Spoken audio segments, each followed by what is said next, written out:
Alrighty boys, so in today's video, I'm going to be going over a quick little case study. This is one of my clients in the investing section 8 niche, right, for real estate investors. And when I first started working with this client, he didn't have a single offer. He only has a YouTube audience of about 7,000 subscribers, but he's only averaging about 500 views per video, so not an insane amount of traffic. And he also has only about like 1,000 followers on Instagram. And so obviously when you don't have a lot of traffic, you need to have insane systems so that you're actually really squeezing the juice out of every single lead that comes through the pipeline, right? And so I'm going to show you exactly how I did this, all the way from the funnels and assets that I built him, the exact sales process that I use, the KPI tracking and automations and systems that we implemented, and then, how we are actually scaling him even further. So we took him from zero, literally didn't have a program, to 50K per month in just 3 months. And we're taking 25% of that profit.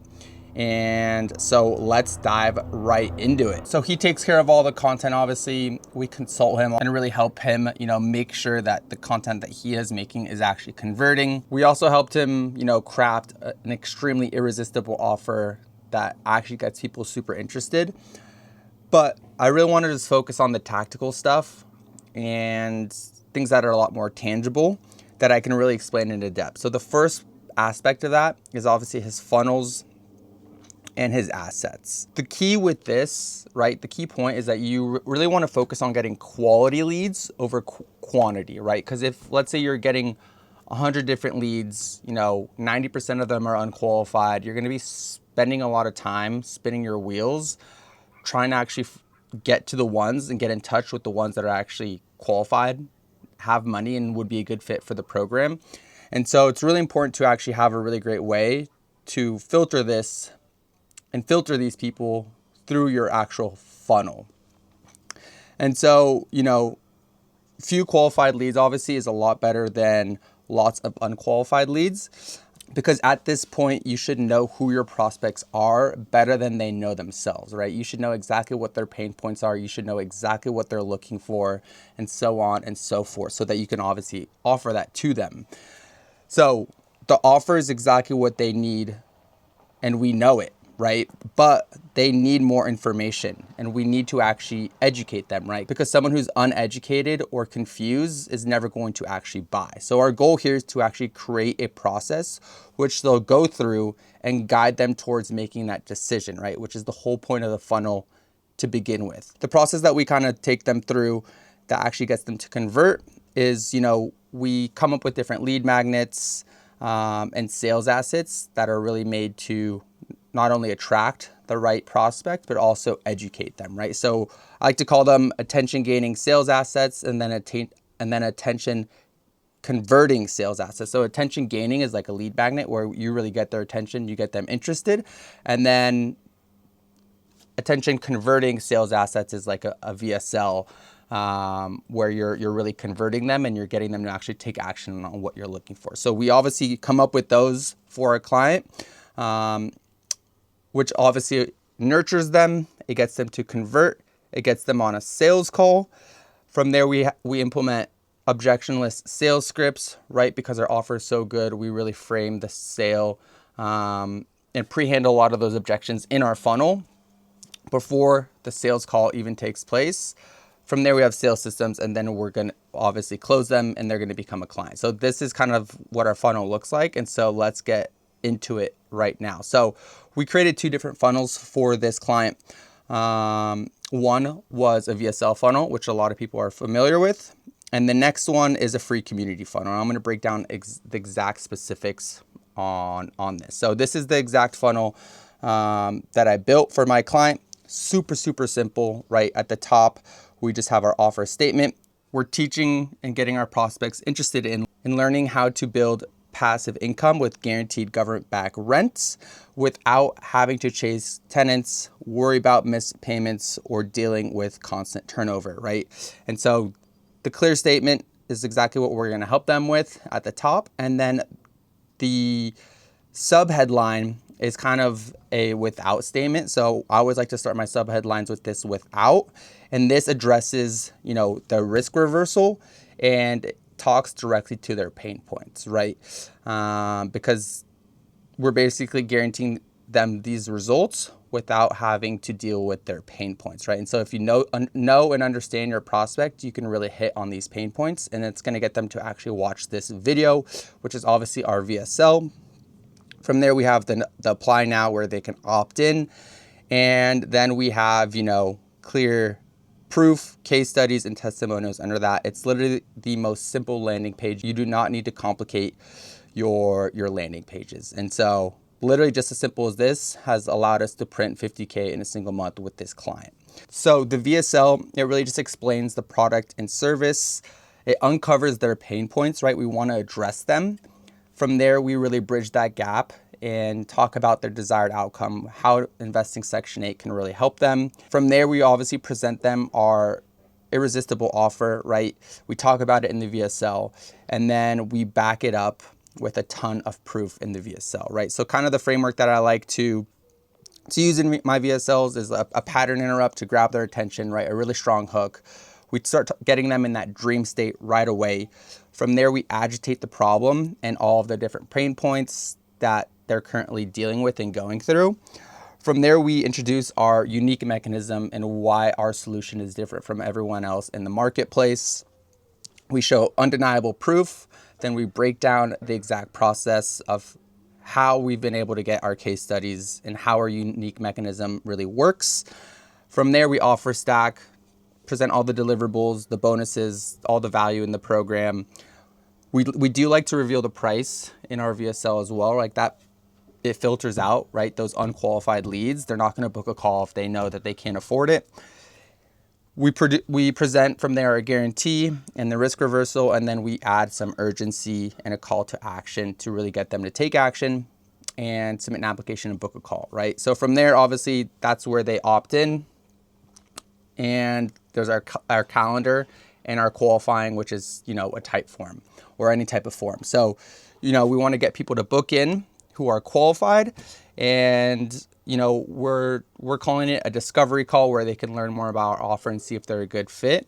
But this is just kind of how we're framing it. Of course, it is just a straight sales call. And so the goal with the questions that we're asking them is to filter serious, committed prospects who have the desire, urgency, and financial ability to invest, right? Ensuring they're a good fit for our coaching program. Like I said, we would much rather have a small number of qualified prospects where we know every day that these are the people that we're going after, versus just like a ton of unqualified leads and we're just wasting our time scrambling around trying to close unqualified people, of course. So with the qualifying questions, we want to ask them, what is your number one goal related to, investing Section 8 right now? What is the biggest challenge preventing you from achieving this goal? Have you ever tried anything before to solve this problem? If so, what is it? And all of these are giving us a ton of information, not only qualifying them, but we can use and really address a lot of these questions and answers that we get directly on the sales call, right? And so it helps our closers get a higher close rate. We also ask them, how committed are they to actually solving this problem, right? We want high commitment from them. We make sure that they're financially qualified and they have the financial resources to invest in coaching. We want to make sure that they're looking to take action as soon as possible. So how soon are they looking to do that? From there, we get the commitment even further, right? Are you willing to follow a proven system and take action on what's taught, right? To make sure that they're actually going to be people who are coachable. And then from there, we make sure that they have actually time that they can commit to an actual coaching program from there, of course.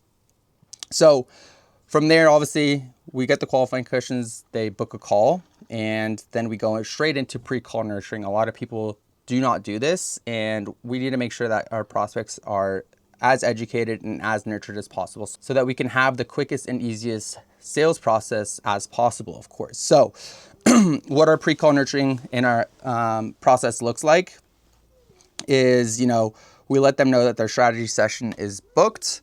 From there, we let them know that there's 2 things that they need to take care of. First, we make sure that they accept the calendar invite, which we email to them so that it shows up on their calendar. They get all the notifications and reminders so that they actually show up to the call. And then they watch this quick video, which kind of sets the expectation of what they can expect on the call, letting them know that, hey, if you're a good fit, we do expect you to make a decision on the call.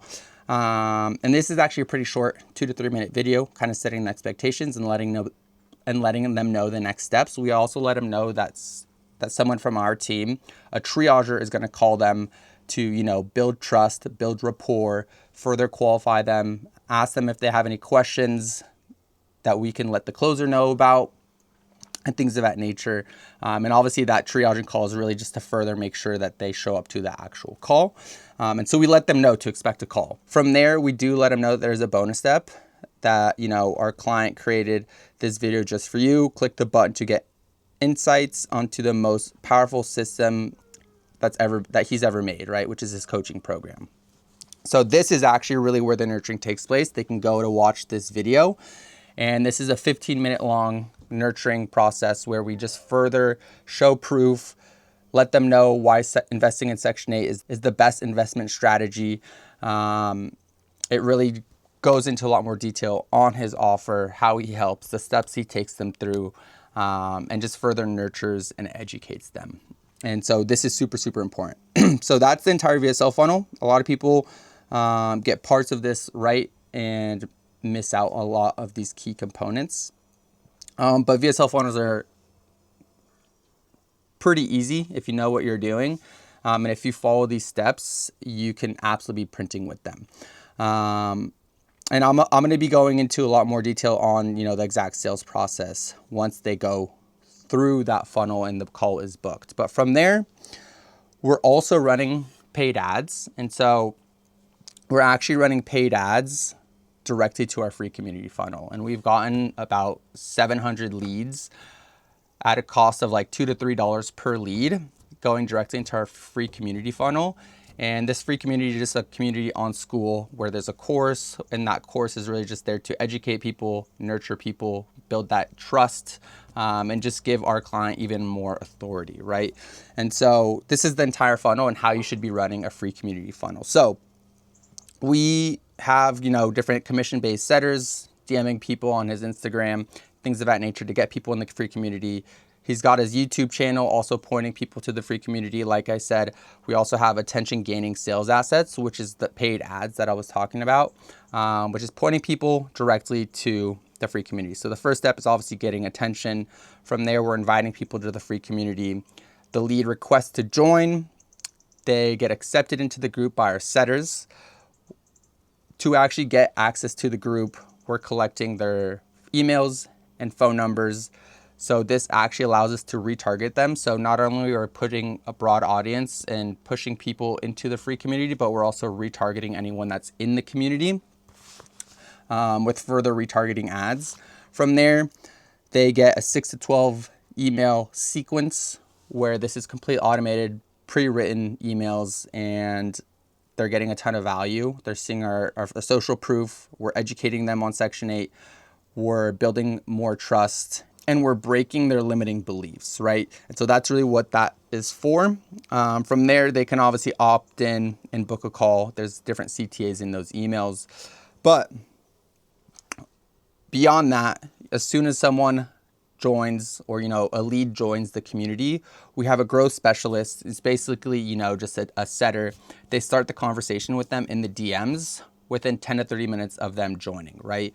We kind of get to know their pain points, what they're looking for, why they joined the community, and we let them know, and we point them kind of to the course, right? So it's like, hey, can I send you over a free asset that could really help you out? From there, we have different DM automations and things of that nature that go directly to our Discord when that happens and when they agree to getting more information. And as soon as they agree, we actually have a growth specialist call them directly, right? We have a dialer. And we just basically dig deeper into those pain points that they talk to us about in the DMs of the free community. We basically, from there on the call, share a novel way of solving this problem, basically hinting at the discovery call or the strategy session, basically the sales call, and which is basically hinting at, you know, getting a mentorship and buying our offer, right? Which most people are interested in, right? They didn't join an investing Section 8 community for fun, right? They're obviously interested in getting started with that business model. So from there, we offer them a call. We offer them, you know, a walkthrough of how they can actually implement and get started in investing Section 8. If they are interested, we book the call. If they're not interested, from there, we just send them more lead magnets, more content, more nurturing assets. Typically, this is going to get them to ask some questions. And so a lot of times when they watch these nurturing videos, they'll kind of raise their hand and be like, hey, I had a question about this, which from there, we're like, hey, no worries. This is the solution that you've been looking for, which is, you know, our VSL, or something that will actually convert them. Once they actually, from at that point, are interested, we'll offer them a call and then we'll book that call. So it's kind of like a loop at that point. And that's kind of what the free community funnel looks like. So a lot of people set up free community funnels and they just have no idea what they're doing. They just think that, you know, the leads are in there, but they're just kind of stagnant. And on top of all of this, we are running free webinars. This is not like the classic webinar where it's like you're just pitching people for an hour into your program. This is actually just an open Q&A, and that has been massive to actually converting people as well. So highly recommend actually just doing free Q&As, where in those Q&As you're obviously you're mentioning the mentorship in the program, but that has been super clutch as well. So when it comes to our actual sales process, I kind of got into it, right? We've got our organic Instagram, which only has about like 1,000 followers. We got the YouTube, paid ads, which goes to the free community, and then our different lead magnets that we kind of post, right? Whether it's like cash flow calculator, how to find properties, or maybe just like, you know, what are the best markets to invest in Section 8, right? From there, they basically either point to the landing page, our DMs for Instagram, or the free community, right? So for the lead magnet, you know, so all our lead magnets are actually in our free community. We give them free value, and once they see that free value, they get nurtured and they get more curious, and then they book a call. For the paid ads, I kind of just describe that entire free community funnel. We get their contact info, we call them, we email them, and that results in the book calls. On Instagram, you know, we're DMing people, answering their questions, getting them interested. We send them a calendar link and then they book a call. So we're booking calls directly from our landing page on YouTube. We're booking calls directly through the IG DMs, and we're booking calls from our paid ads, which stem from our school community. And most of those book calls are literally coming from us calling everyone that joins the free community. And so that is how you get a ton of booked calls. From there, once people actually book a call, they get email confirmation sequence, which, you know, it's just making sure that people actually show up. And from there, we're sending them that video that I was talking about over here, which is kind of hidden. Watch this video. We're sending that in our email and text confirmations to really make sure that they watch that, because it's super, super important that they do. From there, we are adding them to a WhatsApp group chat. And so this has been super clutch to actually get people to show up, right? And so in the WhatsApp group chat, the setter's creating that WhatsApp group chat with the prospect. We're adding my client, and then we're adding the closer. And so it's basically 4 people in the group chat: the setter, the closer, and our client, who's obviously the coach and the owner of the offer. And this just gives them a lot of trust, because it's like, oh, awesome. Now I can actually speak to Joseph, ask any questions that I have. It allows us to introduce our closer. And so they know, like, hey, you're not talking to Joseph on the sales call, you're talking to the closer. And so that also just gets them warmed up. The closer introduces himself, lets them know that he'll be taking the call. And that's been super, super clutch. And so from there, in that group chat, we're sending them the pre-call educational and nurturing videos. Like I said, we're also sending them a ton of testimonials. And this is super, super important to get people nurtured. I keep kind of hounding on this, but without this, people aren't going to be educated and they're not going to close on the call, right? Which is obviously what we're looking for. And then from there, we continue to text them manually, reminding them of the call. So they're getting email confirmations reminding them, they're in the WhatsApp group. And on top of that, we actually have a triager reaching out to them, qualifying them, and ensuring that they show up, right? So they're getting hit by all angles, and this is how we have ended up having an 80 to 90% show rate and get people to actually show up to their sales call, right? Because actually getting the booked call is like the first step, but you need to actually, if they don't show up, you're not going to be able to collect cash. So it's super, super important that you actually implement these things to get people to actually show up to their sales calls, right? From there, depending on how the call goes, we are further making sure that we're going to close as many of those deals as possible, right? So sometimes people aren't interested, right? That's going to happen. They're just not the right fit. Or maybe that's just some logistical issues where it's like, hey, you know, I'm super interested, but I'm not going to be ready to go maybe for another 6 months. And so from there, we are putting them in a long-term nurture sequence. We like to send like one email every week or two to stay front of mind, and make sure that we're still nurturing them. We're giving them value. We're breaking their limiting beliefs. We're showing them case studies, and things of that nature. And that's just kind of a drip email sequence that they get. And then we'll end up calling them, you know, once a month to keep nurturing them and to continue to stay front of mind. Some people are like, hey, this sounds great, but I'll be ready to go at the end of the week, right? Or something like that. And so we like to call this short-term follow-up, where, you know, this is a deal that should be closing the next week or two, maybe 3 weeks max, right? So we'll book a second follow-up call, make sure that we have a set date and time to actually follow up with them. We'll continue to message them in the WhatsApp group chat, which is why that's also super nice to have, is like you have that direct line of contact with them, and continue to send them nurturing emails. And then we take that follow-up call, and then we close that deal. Obviously, deal closed, boom. If they no-show, we put them into an automated sequence, which gets them, that one is really pretty straightforward. It's like, hey, it looks like you didn't show up to your call. Here's the link to reschedule. And we basically just pepper them with that until they reschedule a call, and then we close them.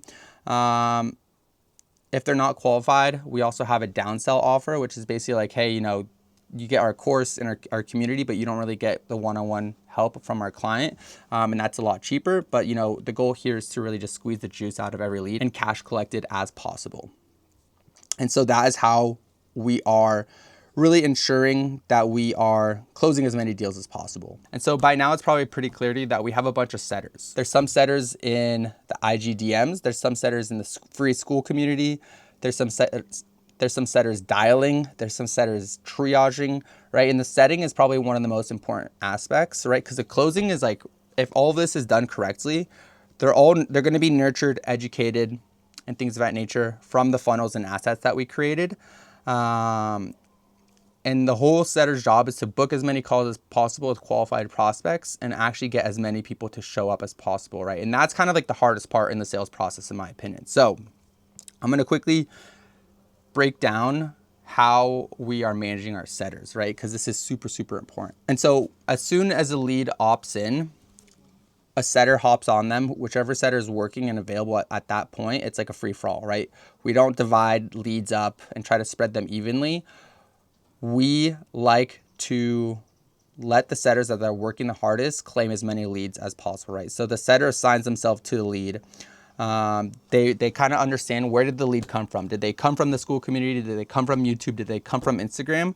And so that allows them to frame the call correctly, right? When they call them, they can actually like be like, hey, I saw you came from our school community. Like, did you get access to all those assets correctly, right? And that's super important that you frame the call correctly. Otherwise, it's just not going to sound authentic.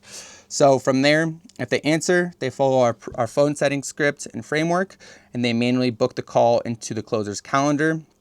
If they don't answer, we call each lead at least 5 to 6 times. So multiple phone calls, we're tracking each of those phone calls, and how many times we've called each lead. And then we are also following up with them through WhatsApp, iMessage, and IG DMs to let them know, like, hey, we tried to call you. When's a good time to chat? And so we are hopping on them from all angles to make sure we're getting in touch with these qualified leads. From there, we update the lead to their correct stage. So, ideally it's, that booked call stage, but maybe they didn't answer and there's a specific stage. Like we have 5 different stages. Like, hey, I called this lead 1 time, 2 times, 3 times, 4 times, 5 times. And we're tracking exactly how many times we called each lead. From there, when they're on the phone with them, the call is booked. We confirm the time works and that they received the email confirmation of the calendar invite. And then they update them in the new call booked in both the sales and triaging pipeline, right? Which then proceeds to the pre-call process. So the pre-call process is once they've actually booked and before their sales call, right? While we're nurturing them and taking those triaging calls. So the new call is booked. And so at this point, the prospect gets updated in a specific pipeline stage on Go High Level, where it's basically our triaging calls that we need to do for that day to make sure that, the prospect is ready to go for their call. So the pre-call process, and we're tracking this for every single lead, right? We're making the WhatsApp group chat. We're introducing them to the closer, which gives authority, like I said. We're sending them all that pre-call material. From there, the triager is, taking those calls, further qualifying them, ensuring the pre-call material has been consumed and reviewed by the prospect, confirm the lead has a calendar invite, the Zoom link, and that the time still works for them. And then the triager can update the Go High Level from new call booked to call confirmed, right? And so now the closer knows exactly what calls are confirmed on his calendar, and that ends up obviously as a showed call. So that is really what the sales process looks like. And as you can see, the sales process is probably the hardest part to really nail down.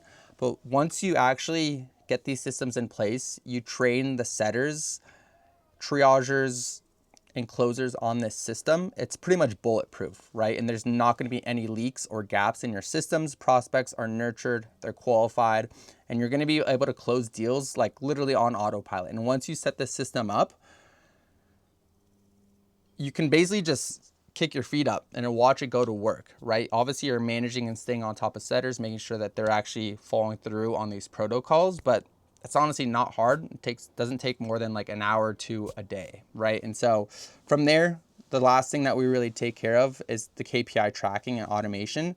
We really like to stay on top of this, right? Getting really clear on, the triage calls that have been taken, what's the percentage of people that actually answer our triage calls, how many strategy sessions or discovery calls have been booked, right? These are the book calls. What's the percentage of, triage calls to actually shown appointments? How many of those appointments and sales calls have been taken? How many people did we pitch? How many people did we present our offer to? What was the no-shows? How many people are we following up with each day? How many people did we close? What is the cash collected and what is the revenue that we generated, right? And so if you're not tracking these things, you're not going to know where the bottleneck in your business is. You're not going to know where the bottleneck in your sales process is. And it's super important to actually track these things, which is another thing that we have our sales reps doing, right? And so you can kind of quickly pause this. These are all the KPIs that you should be tracking. I'm not going to get too deep into it just for the sake of this video. But from there, we have different set automations that are set up to Google Sheets and to our Discord, right? So our Discord is where all of our communication is going down with our sales team, where we can track, hey, one-on-one mentorship opt-in. We can track new appointments. We can track, we can see exactly the submissions of our forms, our type forms, and what people are saying in those forms directly in the Discord. And these are all completely automated directly for everyone to see in the sales team, right? Because it's super important that everyone in the sales team, including myself and our client, has like a lot of transparency, and we can all talk about what's going on, who are the hottest leads. And it's super important for the entire sales team to obviously be communicating. So we set up these different channels, and we have different leaderboards, so we like to be competitive, kind kind of create that environment of friendly competition between the setters and between the closers to kind of get each one to try to make more and more commission, get the most closed deals. And that's how you kind of motivate people to close a lot of deals and stay on top of these leads, obviously. From there, we track payments. You know, if someone kind of messes up or makes like a stupid mistake, it's kind of a humiliation board. We like to keep it lighthearted and kind of, you know, continue to give constructive criticism to everyone on the team. And all the stuff that gets put in the Discord also gets automated onto a Google Sheet so that we can have just like a lot of clarity on all the leads and all the deals that we're working on. And so that's really what that looks like. And the last part is really just scaling up, right? So the key points to actually scaling up, right? We're at 50K per month. Obviously, we want to hit 100K. And so the key here is to be really clear on what is the goal, right? If you actually understand these KPIs, you can see like, oh man, like we're taking a bunch of sales calls, but we're not actually making that many offers on those sales calls. So that probably means that prospects are unqualified, right? If we're not pitching them on the call, it's because they're not qualified. So we don't pitch everyone that joins the sales call. We only pitch them if they're actually qualified and they're actually interested, right? So that is the entire funnel that has allowed us to scale to 50K per month in the first 3 months with our client. We're doing this consistently, so this wasn't just like a big launch that we launched and then we just did a bunch of cash collected. You know, we're doing it consistently, and our goal is to continue to scale to, you know, that 100K per month mark. So if you found this valuable, I would really appreciate if you subscribed, maybe drop a like. That would be sick. And I also have a free community where it's basically full of growth operators. We basically talk and, you know, drop sauce to each other, ask questions. And if you want to join my free community, feel free to check out the link in the description. And then also, if you want me to help you implement these systems into your own growth operating business, you can also click the first link in the description to work with me one-on-one. And I'll catch you on the next one. Peace.